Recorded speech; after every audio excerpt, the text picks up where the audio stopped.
punya 3 sahabat. Namanya Ules, Ali, dan Dedi. Kami memulai pertemanan sejak kecil. Jadi, banyak hal yang sudah dialami bersama. Ada yang menyenangkan, banyak juga yang menyedihkan. Dan tentu saja, kami juga banyak mengalami kejadian-kejadian mistis yang cukup menyeramkan. Kali ini, gua akan cerita pengalaman yang kami alami di salah satu hotel di Jogja. Terjadi pada suatu hari di akhir tahun 2007. Dalam perjalanan darat ke Bali. Perjalanan antara Cilegon, Bali yang cukup panjang memaksa kami untuk beristirahat di Jogja. Pada awalnya, tidak ada rencana untuk bermalam di Jogja. Tapi waktu itu, ada informasi yang mengatakan bahwa jalan darat di antara Jateng dan Jatim sedang rawan rampok. Kami tidak mau ambil resiko dan ambil keputusan untuk menginap di Jogja 1 malam. Kami berempat memang punya hobi yang sama. Semuanya sangat menyukai melakukan perjalanan jauh. Road trip istilahnya. Apalagi kalau menuju tempat yang belum pernah dikunjungi. Tempat yang asing. Menemukan suasana baru, lingkungan baru, pengalaman baru. Seru rasanya. Banyak pengalaman yang sangat menarik untuk diceritakan. Tapi tidak akan malam ini.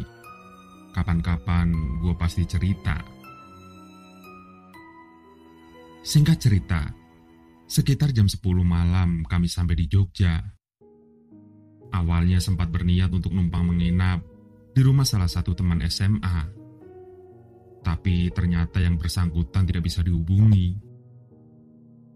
Akhirnya kami memutuskan untuk mencari hotel saja.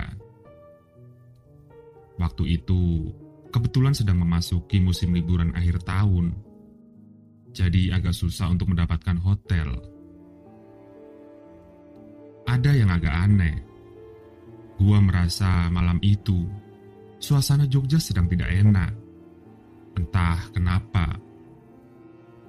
Ditambah dengan kenyataan bahwa kami menemui kesulitan mendapatkan hotel. Mungkin juga sudah lelah setelah menempuh perjalanan belasan jam. Entahlah. Sudah beberapa kali kami menemukan hotel yang available dan sesuai dengan budget. Tapi karena suasananya kurang enak dan menyeramkan, akhirnya tidak kami ambil. Setelah cukup lama berputar-putar, sekitar jam 12 malam kami menemukan hotel yang letaknya pinggir kota Jogja. Dan bukan di jalan utama lintas Jawa. Hotel yang gua masih ingat namanya sampai saat ini. Tapi sekarang sudah direnovasi. Bentuk bangunannya berubah total. Kalau diperhatikan dari luar, hotel itu terlihat cukup besar. Walaupun bukan bangunan bertingkat, hanya memiliki satu jalan masuk, yaitu melalui pintu depan lobi. Dan yang sudah jelas terlihat, bangunan hotel terlihat sudah cukup tua. Kami parkir mobil di halaman yang cukup luas. Pagar putih mengelilingi bangunan dengan pintu besi hitam sebagai gerbang utama. Terlihat ada 2 pohon besar di sisi kanan dan kiri. Pencahayaan sangat kurang, membuat suasana terlihat sedikit kelam. Karena badan sudah lelah dan mengantuk, dengan agak sedikit terpaksa akhirnya kami ambil keputusan untuk menginap di hotel itu. Setelah selesai urusan administrasi di lobi, kami berjalan menuju kamar. Benar dugaan gua. Bangunan hotel adalah bangunan tua dengan arsitektur Belanda. Langit-langit yang cukup tinggi tembok tebal bercat putih, ditambah dengan perabotan antik menghiasi di setiap sudut ruangan. Walaupun sudah larut, pegawai hotel yang hanya segelintir itu tetap melayani dengan ramah. Agak mengherankan, karena sebelumnya beberapa kali kami menemukan hotel yang penuh pengunjung. Tapi hotel ini terlihat sepi. Masih banyak kamar yang kosong. Lokasi kamar terletak sekitar 50 meter dari lobi. Cukup jauh, karena memang berada pada paling ujung bangunan. Posisi hampir seluruh kamarnya melingkar, mengelilingi sebuah taman. Taman terbuka yang cukup luas. Yang cukup menarik perhatian, ada pohon besar dan rindang di tengah taman. Entahlah itu pohon apa. Karena pencahayaan yang kurang, gue jadi tidak bisa melihat dengan jelas. Di bawahnya ada beberapa bangku taman. Lorong yang kami lalui hanya dibantu dengan penerangan seadanya. Lantainya berlapis porselen tipe zaman dulu. Sepanjang jalan tiang-tiang kayu berbentuk persegi menyangga atap yang menjadi satu kesatuan. Beberapa saat kemudian kami pun sampai. Kamar yang cukup besar, dengan 2 tempat tidur kayu di dalamnya.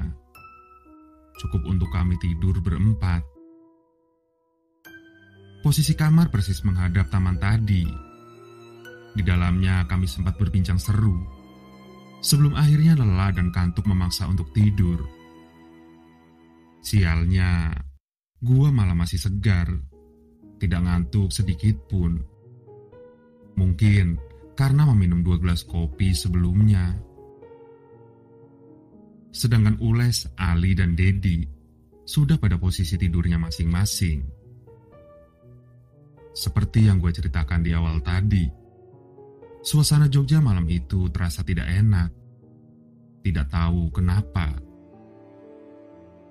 Ketika kami sudah berada di dalam kamar pun, keadaan tetap sama. Suasananya tidak enak, agak mencekam. Perasaan gua mengatakan demikian. Ditambah juga, dari awal masuk tadi, tak terlihat ada tamu hotel yang lain yang lalu lalang. Sepertinya hanya kami tamu hotel yang menginap pada malam itu. Atau mungkin sudah larut malam. Jam sudah menunjukkan pukul 1 malam ketika gue lihat Ali dan Dedi sudah terlelap dalam tidurnya. Sedangkan gue masih terjaga dan memaksa Ules yang sudah terlihat mengantuk untuk menemani ngobrol. Di tengah-tengah perbincangan, tiba-tiba suasana menjadi tambah hening. Sangat senyap. Tidak ada suara sama sekali. Perasaan gua mengatakan kalau sebentar lagi akan ada yang terjadi.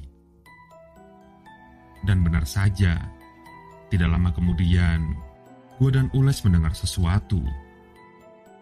Kami mendengar suara yang bersumber dari luar kamar. Awalnya, gua dan Ules tidak tahu itu suara apa. Kami hanya saling berpandangan heran. Beberapa saat kemudian, gue bilang, "Itu kok kayak ada suara kereta kuda, Les?" Ules tidak membantah, karena memang terdengar seperti suara kereta kuda yang tengah berjalan di lorong depan kamar. Suaranya semakin lama semakin jelas, terdengar seperti berjalan dari seberang taman dan mengarah mendekati kamar. Ules sempat berniat untuk membuka tirai dan melihat keluar. Tapi gue mencegahnya dan menyarankan agar tetap diam di dalam kamar dan menunggu. Gue merinding. Suara kereta kuda terdengar jelas. Suasana benar-benar mencekam.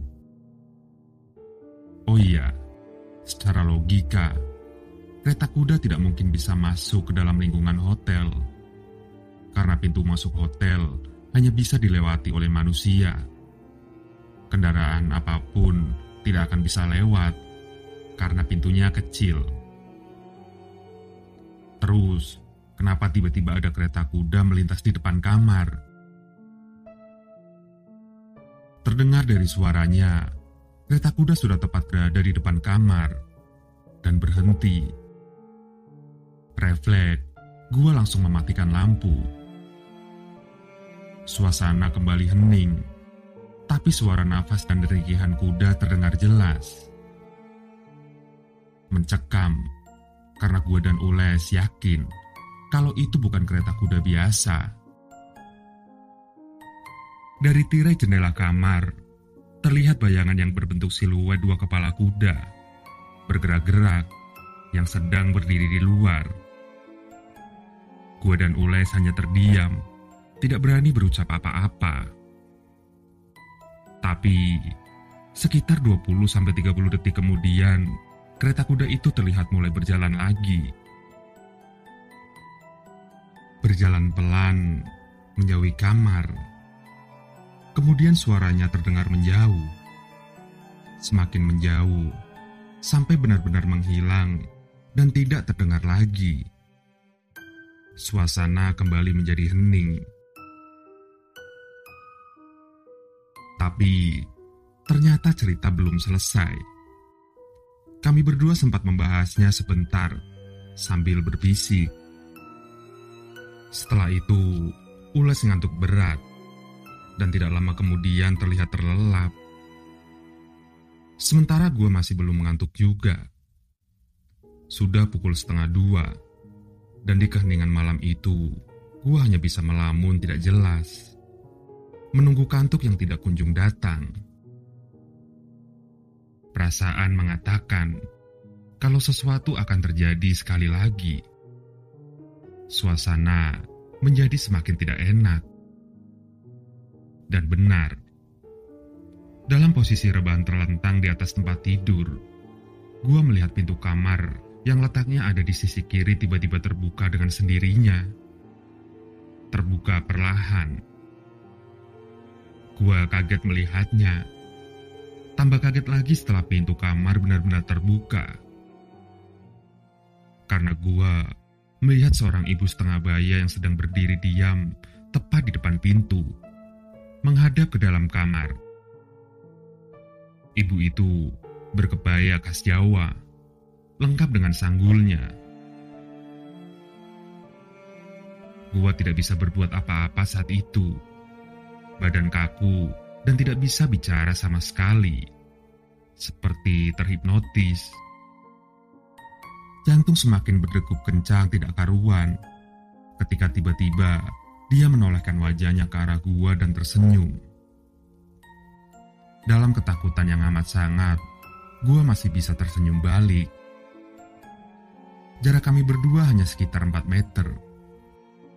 Beberapa detik kemudian, beliau mulai berjalan secara perlahan masuk ke dalam kamar. Langkahnya seperti melayang. Dan benar, gua melihat kakinya tidak menyentuh lantai. Berjalan ke arah toilet yang letaknya ada di sisi kanan. Ketika ibu itu berjalan menuju toilet, gua hanya bisa memperhatikan, tidak berani berbuat apapun. Itu salah satu 10-15 detik terlama yang pernah gue alami. Dia berjalan pelan, kemudian menembus pintu toilet yang dalam keadaan tertutup, dan tidak terlihat lagi. Hilang. Pada pagi harinya gue terbangun, karena mendengar suara teman-teman lainnya yang sedang berbincang seru di teras kamar. Langsung beranjak dari tempat tidur dan bergabung bersama mereka. Gue tidak langsung cerita tentang kejadian semalam, tapi gue bertanya sesuatu kepada mereka. Pintu kamar dalam posisi terkunci gak sih tadi pagi, sewaktu kalian bangun tidur? Kompak mereka menjawab, iya, pintu dalam keadaan terkunci. Kami check out pagi itu juga, Ketika sedang berjalan keluar hotel dan melewati lobi, mata gue tertuju pada lukisan besar yang terpampang pada dinding. Lukisan seorang ibu berkebaya khas Jawa. Perawakannya sangat mirip dengan ibu yang semalam masuk ke dalam kamar. Gue langsung bertanya perihal lukisan itu ke mbak resepsionis. "Itu siapa ya, Mbak?" tanya gue sambil menunjuk ke arah lukisan. "Oh, itu pemilik dan pendiri hotel ini, Mas. Sudah meninggal sekitar tahun 80-an. Pastinya saya juga kurang tahu," jawab mbak itu menjelaskan. Gua sontak kaget. Itu sungguh pengalaman menyeramkan yang tidak bisa aku lupakan.